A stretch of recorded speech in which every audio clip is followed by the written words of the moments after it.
Hi guys, we're going to go through part two here. This is going to highlight and kind of recap what you should have been doing in the reading. So you can pause the video where you need to write down any notes, but I'm going to just kind of go through the highlights of the British government while we're on our snow day. Okay, so as you all know, Britain is a parliamentary democracy, and the first part of the book that we read really highlights the transition from an all-powerful monarch to the parliamentary system now, where the monarch has taken a backseat in terms of political responsibility and is still the head of state, but the parliament with the prime minister are the head of government, and they make the decisions and they make the laws. Britain's parliament also has what's called parliamentary sovereignty. It's their sole responsibility to make and overturn laws. The judiciary, while independent, does not have the ability to declare a law of parliament unconstitutional. Although recently, they did declare an action of Boris Johnson unlawful, and I'll talk about that in a little bit. They don't have the ability to overturn laws the way our Supreme Court does in the United States. Britain is a unitary state, so unitary states mean that means that power is concentrated in the central government, in the federal government, we would say, right? The national government. And we've talked about in class how the parliament, which is housed in Westminster and London, has devolved powers. They've given autonomy to Scotland, Wales, and Northern Ireland over local issues. That happened under Tony Blair in an attempt to sort of keep peace with these distinct countries to allow them to govern themselves. At any time, though, the Parliament at Westminster could dissolve those powers and concentrate the power back in London because it is a unitary state. In the United States, under our federal system, states are guaranteed their own power and authority under the Constitution, so that authority cannot be revoked by an act of the unitary government or by the central government. In a parliamentary system, as you know, there's a fusion of the executive and legislative branches. So you eliminate that possible tension there where you've got a majority party in Congress and a president with a separate party who are going to conflict, which makes it difficult to get laws passed. Instead, the prime minister is chosen by the members of the majority party after they're elected. So this is someone who's a leader within the party, and that makes it potentially more efficient to get laws passed, although we have seen some struggles, particularly with Theresa May.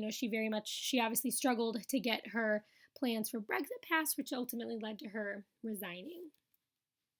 And then, of course, we still would call Britain a constitutional monarchy. The monarch exists and has powers as head of state and does meet regularly with the prime minister, does give a speech to the parliament at the opening of each new session. So she has these roles, but mostly that is ceremonial. She doesn't exercise political power. So Queen Elizabeth II is the monarch. She reigns, but she does not rule, meaning she's present, she's symbolic, she does not make governmental decisions. You can also say she's got all the power but no power. So we've talked about this in class. Technically, she does have quite a bit of power but doesn't exercise it. She's the head of state while the prime minister is the head of government. Heads of state typically take on a symbolic role. She would represent her country abroad. She would welcome foreign diplomats, foreign leaders. She welcomes presidents of the United States, for instance, and meets with them, and so will the prime minister, but that's a very ceremonial, significant thing to meet with the Queen of England. We're going to look a little bit at her role when I see you guys again, and we'll take a look at an excerpt from her speech. So, like I said, she gives advice to the prime minister in a weekly meeting. Again, this is not something where the prime minister is obliged to follow that, but they do meet regularly. She gives the My Government speech at the new session of parliament. It's written by the prime minister, so she's basically saying she gives her approval. She is supporting the goals of the new prime minister and whoever's in power, and it's a formality. She gives what's called her royal assent to bills, so bills that become law, she sort of officially signs off on.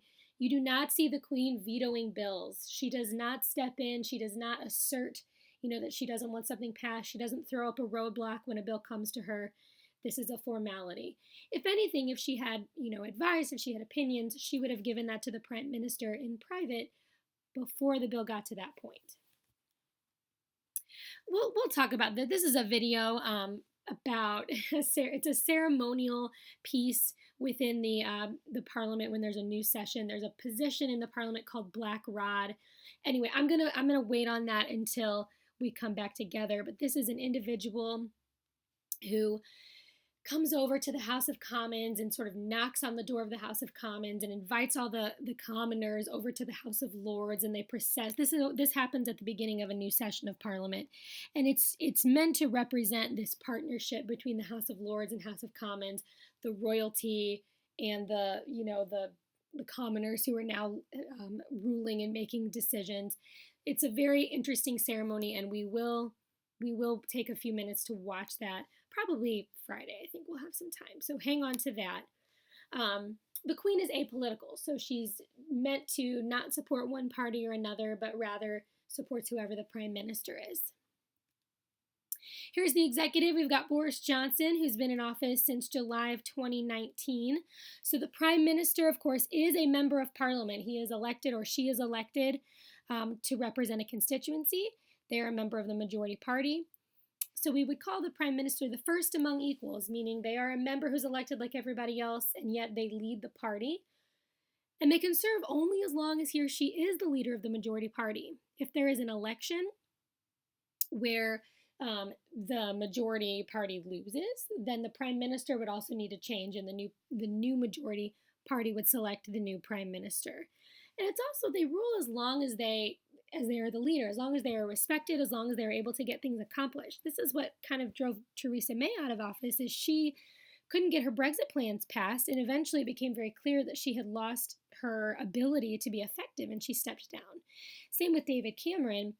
When you talked about him, he promised to hold a referendum on Brexit. He did so, but then when Brexit passed, which surprised him, he could not lead the party. He didn't agree with it. He felt he couldn't lead the party through that transition, and he resigned.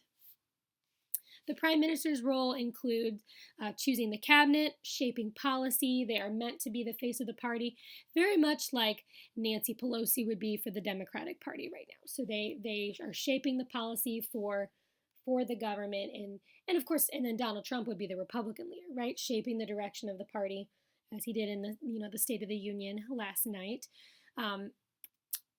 So there's Boris Johnson. He stepped in July when Theresa May resigned, and then held an election in December, and overwhelmingly won in that election. The Conservative Party expanded their majority. They now hold 365 of the 650 seats in the House of Commons. And I just kind of said that. So the Prime Minister is chosen from among the majority, the 50% plus one of seats in the House of Commons. That doesn't always happen. You heard about in the history portion that sometimes no party has a majority. That's called a hung parliament. You may have heard the phrase hung jury, right? When the jury can't come to a decision, they can't all agree. So the same concept applies here, where they're not able to select a majority leader. When that happens, you've got two options. You can form a coalition. This is fairly common, where the largest vote-getting group or party will partner with another party whose views are similar enough that they can work together. In 2010, you saw the Conservatives and the Liberal Democrats under the leadership of David Cameron working together. And then in 2017, you saw Theresa May, the Conservative, partnering with the Democratic Unionists to form the coalition government.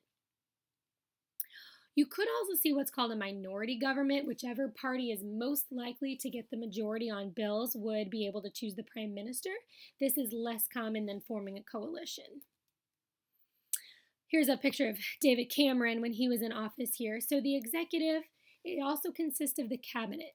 So the cabinet is the center of policy making. So this is going to be the group of members of Parliament who have some experience or some expertise in an area, or just get along with the Prime Minister, or that the Prime Minister wants to seek advice from in policy making. So this group will meet and shape the direction of the party. You might see, actually, oftentimes there is a lot of internal debate within the cabinet. And in fact, the Prime Minister may very intelligently select some of his political enemies to sort of be part of this, people within his party who may disagree with him, because the cabinet has something that's called collective responsibility.